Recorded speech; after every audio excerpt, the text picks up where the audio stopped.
Switzerland में US Iran बातचीत के दौरान डरे सहमे दिखे पाकिस्तानी प्रधानमंत्री शहबाज शरीफ का एक वीडियो वायरल होने के बाद उन्हें ट्रोल किया जा रहा है। दरअसल अमेरिकी राष्ट्रपति डोनाल्ड ट्रंप की धमकी भरे पोस्ट के बाद ईरानी प्रतिनिधि मंडल ने उन्हें बताया था कि वे बातचीत बीच में ही छोड़ रहे हैं। इसके बाद शरीफ घबराए हुए दिखे।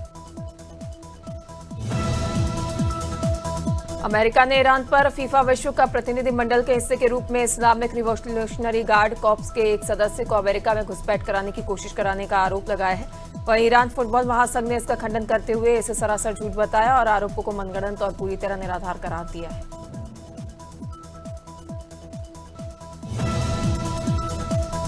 कतर के मुख्य प्राकृतिक गैस निर्यात केंद्र में रविवार शाम धमाका हुआ। अधिकारियों के अनुसार 54 लोग घायल हो गए, जबकि 18 अन्य लापता हैं। लापता लोगों की तलाश के लिए अंतर्राष्ट्रीय खोज एवं बचाव दल को तैनात किया गया है।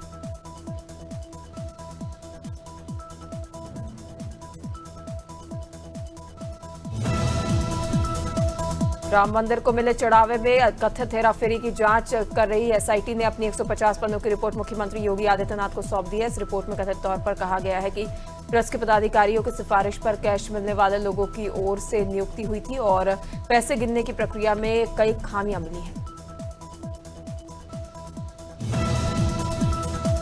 सपा अध्यक्ष अखिलेश यादव ने अयोध्या में राम मंदिर चढ़ावा चोरी मामले की जांच कर रही एसआईटी को सचेत करते हुए तंज कसा है। उन्होंने कहा कि एसआईटी ध्यान रखे कहीं जांच की रिपोर्ट ही चोरी ना हो जाए, फिर कहेंगे 15 दिन का और इंतजार कर लो। उन्होंने आगे कहा कि दिन इसलिए बढ़ा रहे हैं क्योंकि सबूत ठिकाने लगा रहे हैं।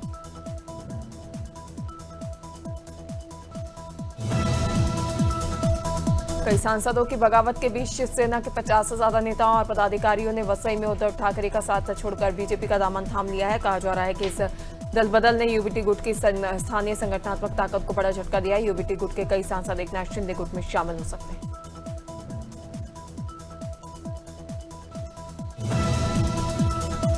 शिवसेना के 2 सांसद नागेश अष्टीकर और ओमराजे निबालकर ने एकनाथ शिंदे गुट में शामिल होने के फैसले के बाद देवेंद्र फडणवीस ने कहा कि ऑपरेशन सफल रहा, शरीर स्वस्थ है। उन्होंने आगे कहा कि जब भी मैं कोई ऑपरेशन शुरू करता हूं तो उसे पूरा करता हूं। उप मुख्यमंत्री एकनाथ शिंदे और दल बदल की संभावना जताते हुए कहा कि जल्द ब्रेकिंग न्यूज मिलेगी। बिजनौर पहुंचे जगतगुरु शंकराचार्य स्वामी अभिमुक्तेश्वरानंद सरस्वती महाराज का समाजवादी पार्टी नेता अनुज मलिक और उनके समर्थकों ने भव्य स्वागत किया। इस दौरान सैकड़ों कार्यकर्ताओं ने फूलों की वर्षा कर उनका अभिनंदन किया। महाराष्ट्र ने गौ माता को राष्ट्रीय माता घोषित करने के जनजागरण अभियान को आगे बढ़ाते हुए गौ संरक्षण और सम्मान का संदेश दिया।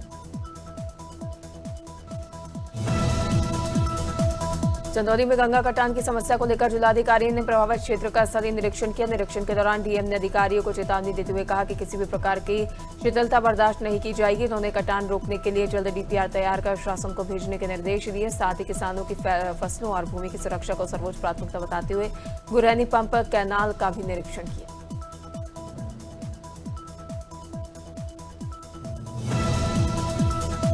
उत्तर प्रदेश के फतेहपुर जिले से दुष्कर्म का मामला सामने आया, जहां एक पड़ोसी युवक ने कक्षा 8 की 16 वर्षीय छात्रा को अपना शिकार बनाया और उसके साथ लगातार दुष्कर्म करता रहा। जब छात्रा 5 माह की गर्भवती हुई तो घर वालों को जानकारी हुई, जिसके बाद परिजनों ने खागा कोतवाली पहुंचकर आरोपी युवक के खिलाफ एफआईआर दर्ज कराई। पुलिस ने आरोपी युवक को गिरफ्तार कर जेल भेजने की कवायद शुरू कर दी है।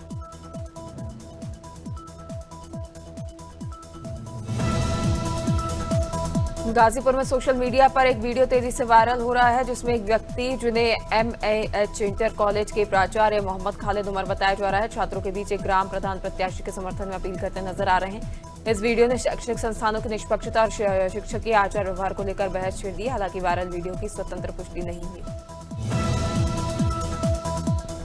हमीरपुर में स्टेट हाईवे पर एक दर्दनाक सड़क हादसा हुआ, जिसमें बाइक सवार 2 युवकों को अज्ञात वाहन ने जोरदार टक्कर मार दी। इस हादसे में दोनों युवकों की मौके पर ही मौत हो गई। सूचना मिलने पर पुलिस मौके पर पहुंची और शवों को कब्जे में लेकर आवश्यक कार्रवाई शुरू कर दी। दोनों मृतक महोबा जनपद के चरखारी क्षेत्र के निवासी बताए जा रहे हैं। हादसा बिम्बार थाना क्षेत्र के छानी गांव के पास हुआ। जांजगीर चांपा जिले के नवागढ़ ब्लॉक के पोस्ट सरा गांव में स्थित शासकीय प्राथमिक शाला का एक आपत्तिजनक वीडियो सोशल मीडिया पर वायरल होने के बाद शिक्षा व्यवस्था पर गंभीर सवाल खड़े हो गए। वायरल वीडियो को लेकर शिक्षक और शिक्षिका पर स्कूल परिसर में कथित अश्लील हरकतों के आरोप लगाए जा रहे हैं।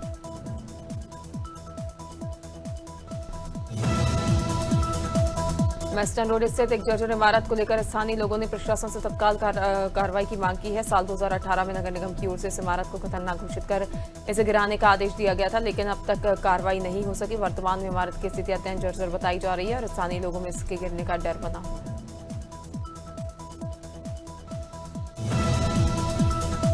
कौशाम्बी के उदयन सभागार में जिलाधिकारी डॉक्टर अमित पाल और पुलिस अधीक्षक सत्यनारायण प्रजापति की अध्यक्षता में मुहर्रम को लेकर बैठक आयोजित की गई। बैठक में संबंधित अधिकारी, तजियादार और संभ्रांत नागरिक शामिल हुए। जिलाधिकारी ने त्योहार को आपसी भाईचारे और सौहार्द के साथ मनाने की अपील करते हुए कहा कि किसी प्रकार की गैर परंपरागत गतिविधि से बचें। महासमुंद जिले के खलारी थाना क्षेत्र में नाले में एक युवती का शव मिलने से इलाके में सनसनी फैल गई। मृतका की पहचान ग्राम झारा निवासी श्यामलाल टंडन की 18 वर्षीय पुत्री कुंवर भारती टंडन के रूप में हुई है। जानकारी के अनुसार युवती 20 जून की सुबह घर से बिना बताए निकली थी, जिसके बाद वह लापता हो गई थी।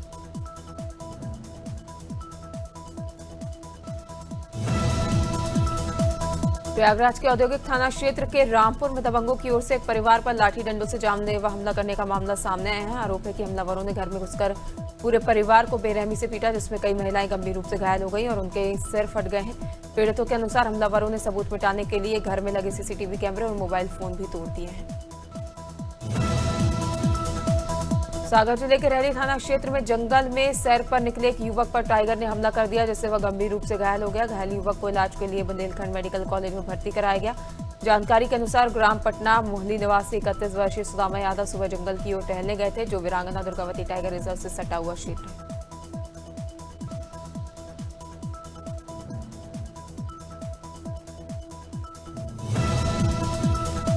सिवनी जिले के केवलारी थाना क्षेत्र में सिवनी मंडला मार्ग पर मुनगापार के पास एक सड़क हादसे में बाइक सवार की मौके पर ही मौत हो गई। तेज रफ्तार मिनी ट्रक ने बाइक को जोरदार टक्कर मार दी, जिससे ग्राम लोपा निवासी 40 वर्षीय प्रकाश ठाकुर की मौके पर मृत्यु हो गई। घटना के बाद वाहन चालक मौके से भागने लगा, लेकिन कानीवाड़ा थाना पुलिस ने घेराबंदी कर आरोपी को पकड़ लिया है।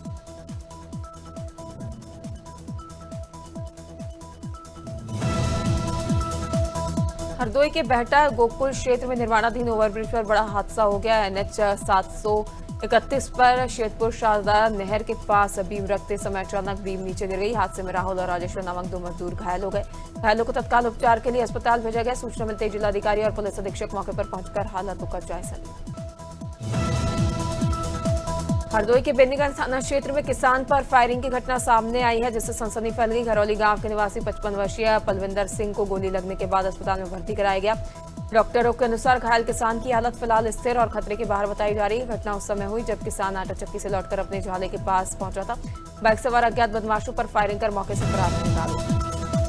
रुड़की के गंगनहर क्षेत्र में खड़े ट्रक पर हाई टेंशन बिजली लाइन गिरने से भीषण आग लग गई। राजमहल होटल के पास देर रात हुई घटना से इलाके में अफरा तफरी का माहौल बन गया। सूचना मिलते ही फायर यूनिट रुड़की तत्काल मौके पर पहुंचकर राहत कार्य में जुट गई। फायर कर्मियों ने पाया कि आग लगने के बावजूद बिजली लाइन का करंट चालू था। कंट्रोल रूम और बिजली विभाग को सूचना देकर तत्काल विद्युत आपूर्ति बंद कराई गई। जबलपुर रेलवे स्टेशन पर अवैध गतिविधियों के खिलाफ जीआरपी ने बड़ी कार्रवाई की है। प्लेटफॉर्म नंबर 4-5 पर बिना लाइसेंस पानी की बोतलें बेचते युवक को पकड़ा गया। आरोपी की पहचान मदन महल निवासी 20 वर्षीय अंशु पासी के रूप में हुई है। जांच के दौरान आरोपी के पास पानी बेचने का कोई वैध लाइसेंस नहीं मिला। अवैध बिक्री के कारण यात्रियों और ट्रेनों के आवागमन में बाधा उत्पन्न हो रही थी। उरई से जिला पंचायत सभागार में वर्तमान कार्यालय की अंतिम बोर्ड बैठक आयोजित की गई। पिछले 5 वर्षों में प्रस्तुत सभी विकास प्रस्तावों को सर्वसम्मति से मंजूरी दी गई। बैठक में किसी भी प्रस्ताव पर कोई आपत्ति नहीं और सभी सदस्यों ने एकजुटता दिखाई। ग्रामीण क्षेत्रों में सड़क, पेयजल, स्वच्छता और शिक्षा से जुड़े कार्यों की समीक्षा की गई।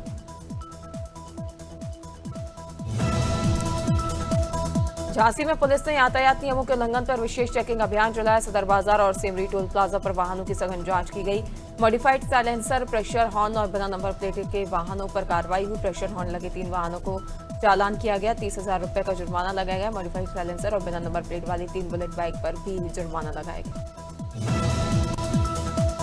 कुशीनगर के पडरौना स्थित अस्पताल में फीस को लेकर विवाद के हंगामे की स्थिति बन गई है। डॉक्टर कमलेश वर्मा पर मरीज के तीमारदारों को पिस्टल दिखाकर धमकाने का आरोप लगाया गया है। बताया जा रहा है कि इलाज की फीस कम करने की मांग को लेकर दोनों पक्षों में कहा-सुनी हुई। विवाद बढ़ने पर अस्पताल परिसर में तनाव का माहौल पैदा हो गया। तीमारदारों ने डॉक्टर के व्यवहार पर गंभीर सवाल उठाते हुए कार्रवाई की मांग की। मुहर्रम के मद्देनजर महाराजगंज पुलिस प्रशासन ने सुरक्षा व्यवस्था कड़ी कर दी है। पुलिस अधीक्षक शक्ति मोहन अवस्थी ने अधिकारियों के साथ संवेदनशील क्षेत्रों में फ्लैग मार्च किया। जनपद में 23 से 26 जून के बीच विभिन्न स्थानों पर मुहर्रम के जुलूस आयोजित किए जाएंगे। प्रशासन के अनुसार जिले में 3051 ताजिए रखे जाएंगे और 548 जुलूस निकाले जाएंगे। शांति सौहार्द और परंपरागत तरीके से मुहर्रम मनाने के लिए बैठक की गई। पिपरिया के आसानिया मातनी मार्ग पर सुबह 2 वाहनों के आमने सामने जोरदार टक्कर हो गई। हादसे में शादी समारोह से लौट रहे एक ही परिवार के 7 लोग घायल हो गए। गर्भवती महिला समेत 4 लोगों को गंभीर चोटें आने पर जिला अस्पताल रेफर किया गया। टवेरा सवार परिवार ने स्कॉर्पियो वाहन द्वारा सामान से टक्कर मारने का आरोप लगाया। रायबरेली में मेला देखकर घर लौट रहे भाई बहन सड़क दुर्घटना का शिकार हो गए। गुरुबख्शगंज क्षेत्र स्थित मां आनंदी देवी मंदिर से लौटते समय हादसा हुआ। उन्नाव के जिंदाखेड़ा निवासी राकेश कुमार अपनी बहन सुहानी के साथ बाइक से लौट रहे थे। खीरो थाना क्षेत्र के भीतर गांव के पास सामने से आ रही बाइक से उनकी टक्कर।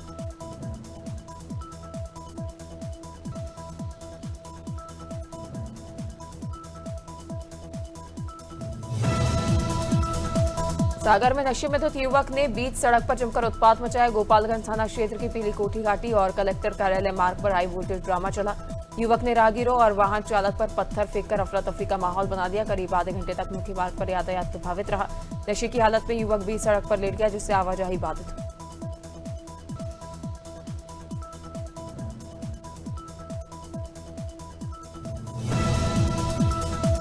अंबिकापुर में मीना बाजार को लेकर कथित ऑडियो वायरल होने से राजनीतिक माहौल गर्मा गया। सोशल मीडिया पर वायरल ऑडियो में मेयर और भाजपा जिलाध्यक्ष की आवाज होने का दावा किया जा रहा है। ऑडियो में मीना बाजार लगाने के एवज में कथित तौर पर रकम मांगने की बात सामने आने का दावा है। मेयर मंजूषा भगत ने वायरल ऑडियो को अपने खिलाफ रची गई साजिश बताया है।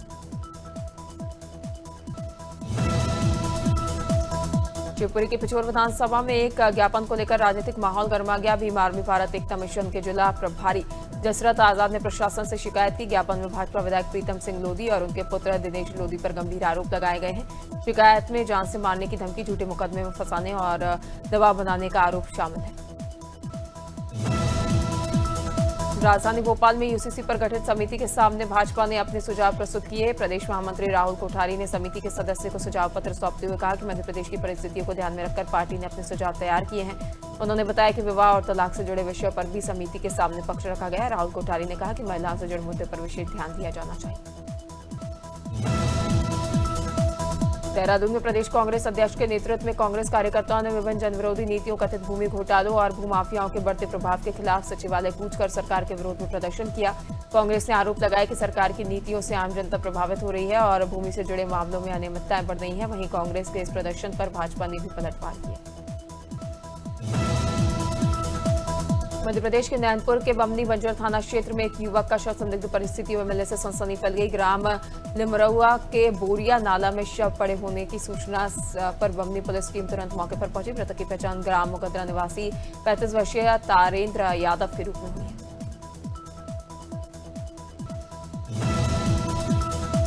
देहरादून में भूमि घोटालों, भूमाफियाओं और बढ़ते प्रभाव सरकार की नीतियों के विरोध में कांग्रेस सड़क पर उतर आई है। प्रदेश कांग्रेस अध्यक्ष गणेश गोदियाल के नेतृत्व में कांग्रेस कार्यकर्ताओं ने प्रदेश कांग्रेस मुख्यालय से सचिवालय तक मार्च निकालकर राज्य सरकार के खिलाफ जोरदार प्रदर्शन किया। प्रदर्शनकारियों ने सरकार पर भूमाफियाओं को संरक्षण देने, सरकारी और सार्वजनिक जमीनों पर हो रहे कब्जों के खिलाफ कार्रवाई नहीं करने के आरोप लगाए। फतेहपुर में भारतीय किसान यूनियन राजनैतिक के नेतृत्व में किसानों ने 15 सूत्रीय मांगों को लेकर धरना प्रदर्शन किया। धरने के बाद किसानों ने मुख्यमंत्री के नाम जिलाधिकारी को ज्ञापन सौंपा। ज्ञापन में डीएपी, यूरिया और अन्य उर्वरकों की उपलब्धता, फार्मर आईडी की प्रक्रिया सरल बनाने, लंबित राजस्व मामलों के निस्तारीकरण और नकली बीज व कीटनाशकों पर रोक लगाने की मांग की। इंदौर के शिशुकुंज इंटरनेशनल स्कूल में अंतर्राष्ट्रीय योग दिवस कार्यक्रम के बाद बच्चों की तबियत बिगड़ने की शिकायत सामने आई है, जिससे हड़कंप मच गया। स्कूल परिसर में आयोजित कार्यक्रम के दौरान मेस में परोसे गए भोजन के बाद बच्चों में पेट दर्द, उल्टी जैसे लक्षण दिखाई दिए। शुरुआत में दर्जनों शिकायतें आई, लेकिन बाद में 100 से अधिक बच्चों के प्रभावित होने की जानकारी सामने आई है।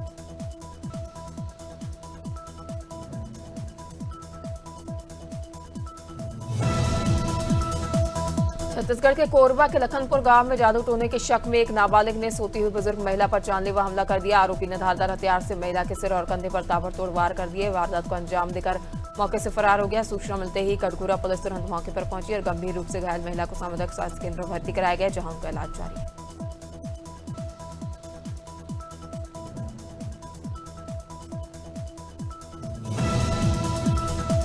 कौशाम्बी में तेज रफ्तार के चलते एम्बुलेंस और कार की भीषण टक्कर हो गई। हादसा इतना जबरदस्त था कि दोनों वाहनों के परखच्चे उड़ गए। हादसे में कार सवार मां और 6 माह के बेटे की मौत हो गई, जबकि पिता और बेटी गंभीर रूप से घायल हो गए। घायलों को अस्पताल में भर्ती कराया गया है, जहां उनका इलाज जारी है। पुलिस ने मौके पर पहुंचकर मामले की जांच शुरू कर दी।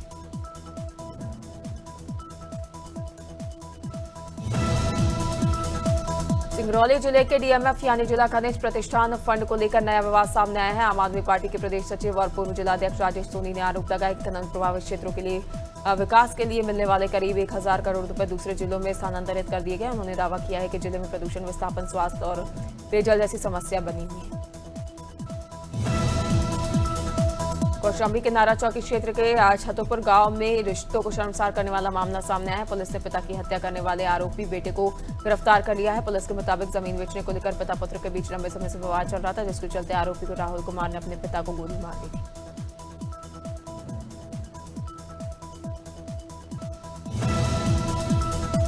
रायबरेली के कई चौराहों पर पूर्व मुख्यमंत्री अखिलेश यादव के विरोध में लगाए गए पोस्टर के सोशल मीडिया पर वायरल होने के बाद राजनीतिक माहौल गर्मा गया है। सूचना मिलते ही सपा कार्यकर्ता मौके पर पहुंचे और सभी विवादित पोस्टर हटाए गए हैं और पार्टी नेताओं ने घटना की निंदा करते हुए इसे सपा की छवि खराब करने की साजिश बताया है।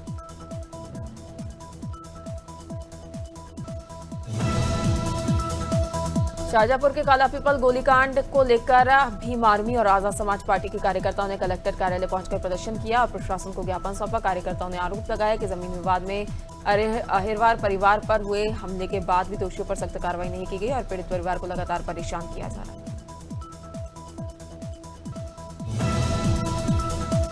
अर्जेंटीनियाई कप्तान लियोनेल मेसी ने सोमवार को फीफा वर्ल्ड कप 2026 में अपने करियर का 17वां गोल किया है। इसके साथ ही वे फीफा विश्व कप में सर्वाधिक गोल करने वाले खिलाड़ी बन गए हैं। उन्होंने ऑस्ट्रेलिया के खिलाफ 38वें मिनट में गोल कर इतिहास रचा है।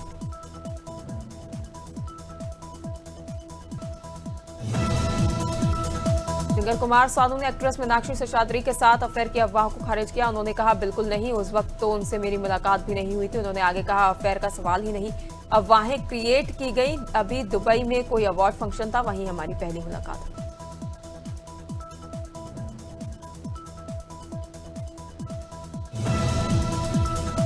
भारतीय रिजर्व बैंक ने 57 साल पुरानी लीड बैंक योजना के नियमों में बदलाव किया है, जिसके तहत जिला स्तर पर बैंकिंग व्यवस्था को मजबूत किया जाएगा और किसानों, एमएसएमई तथा अन्य प्राथमिकता वाले क्षेत्रों तक लोन की पहुंच बढ़ाने पर जोर रहेगा। हर जिले में लीड डिस्ट्रिक्ट मैनेजर नियुक्त होगा, जबकि ब्लॉक, जिला और राज्य स्तर पर समितियां बैंकिंग सेवाओं और लोन योजनाओं की निगरानी करेंगी। 1650 करोड़ की मार्केट कैप वाली ब्लू क्लाउड सॉफ्टटेक के 18 शेयर में सोमवार को 20% का अपर सर्किट लगा है। यह तेज कंपनी के स्पेसएक्स इंटरनेशनल के साथ एआई क्षेत्र में संभावित सहयोग की खबर के बाद आई। हालांकि कंपनी ने स्पष्ट किया कि स्पेसएक्स के साथ अभी बातचीत शुरुआती और गैर माध्यमिक स्तर पर है। जियो प्लेटफॉर्म के शुरुआती निवेशकों में शामिल HFCL के प्रबंधन निदेशक महेंद्र नाहटा के निर्देश को निवेश पर 100 गुना तक की बढ़ोतरी मिलने वाली है। कंपनी भारत के संभावित सबसे बड़े आईपीओ को लॉन्च करने की तैयारी कर रही है। नाहटा ने 2020 में जियो में 48 करोड़ का निवेश किया था, जिसकी वैल्यू अब 5800 करोड़ है।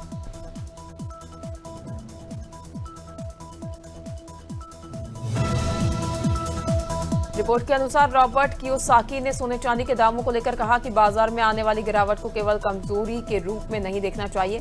कियोसाकी के मुताबिक कई बार बड़ी तेजी से पहले भी कीमतों में सुधार देखने को मिलता है। वे लंबी अवधि में सोना चांदी दोनों को लेकर पॉजिटिव बने हुए हैं।